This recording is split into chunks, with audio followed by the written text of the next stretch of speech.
It's a great opportunity for the team. The fact to change the name of the team is more a commercial thing. That the ownership will stay the same, the management also, but the commitment from Alfa Romeo and the partnership with Alfa Romeo will increase. We extended the deal also, and it's a great opportunity to build up something strong and on solid basis. Our goal is to build up in one end a strong Formula One team based on the strong company with good resources, and I think the facility already is huge. And in the other end, we have to build up a strong partnership and a strong relationship with our partner, and that we are on this path, and the relationship between Alfa Romeo and all our partners is stronger and stronger, and I think that we are on a good way.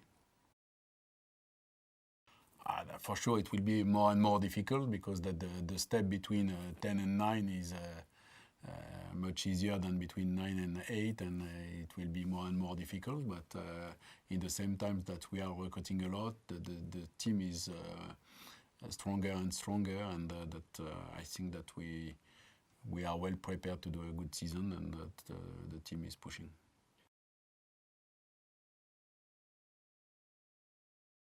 The winter is always busy. It doesn't matter if you have a change of regulation. We are pushing until the last minute to develop the car. But for sure, this season, it's also a game changer, because that we'll have the new aero regulation with the new front wing a bit wider, new rear wing with the a bit wider and higher, and more fuel for the race. It means that we will have a bigger fuel tank also, and the basic of the car is completely different, and we had to develop a completely new aero package. But I think it's one of the assets of the company now to have a very strong aero team, and we can do a good job. Yeah, the target of the FIA was to allow the car to be a bit much closer in the race from each other, and to allow the overtaking a bit more probably. But we will see on track. It's very difficult to predict. But the most important for me is not to have more overtaking, is to be in front. And when I'm in front, I don't want to facilitate the overtaking.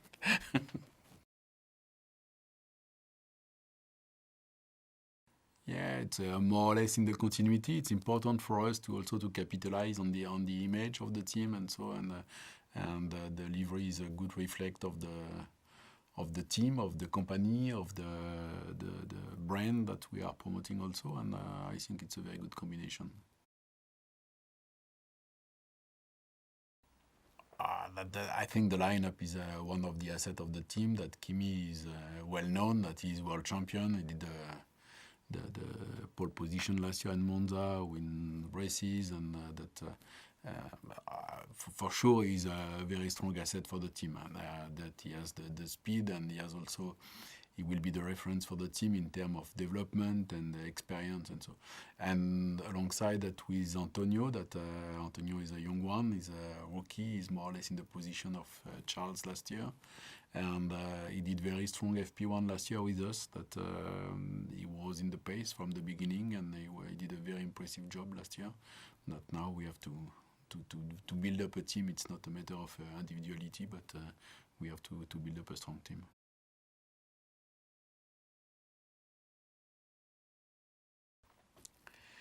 The first discussion we had was a couple of months ago. It was right after Monza, and we spent perhaps 4 hours to speak about racing, about the team, about the techniques, and nothing else. And when I left the meeting, I said, okay, that for sure we need to have Kimi on board. It will be a huge step forward for us in terms of I don't want to say motivation, but drivers are very often a pillar of the performance. I don't want to speak about speed, but about motivation, and we need to have a strong leadership from the drivers, and Kimi will do it for sure. The experience that at the end of the day, even if you have 1,000 of sensor on the car, that at the end the driver is behind the wheel, and that you need to have his feedback, and he has for sure the best view on what we can improve on the car, and I think it will be a huge step forward. Now with the regulation in F1, it's very difficult to get experience because you have no free practice, no winter test, and a couple of years ago, the drivers, when they came from the Formula 2, they were able to do 25 test days in the winter. It's not the case anymore. And Antonio will have to more or less discover some tracks first, to learn some tracks, to discover the car and how he has to manage the weekend and the tires, and we'll have a lot of things to learn. And Kimi will be like a benchmark over the weekend and race after race, because the consistency will be one of the big assets.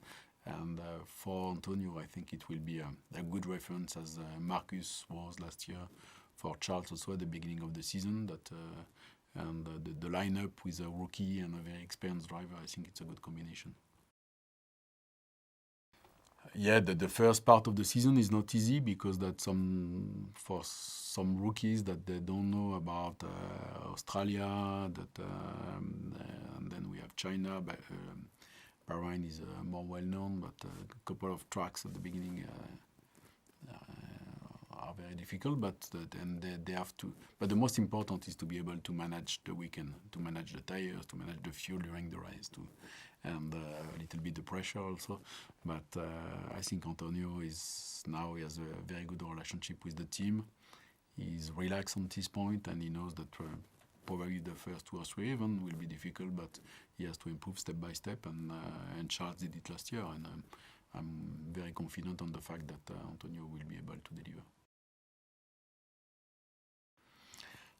We will see, but the emulation into the team is a key aspect, that we need to have this kind of very open collaboration, and we need to be able to build up this relationship into the team.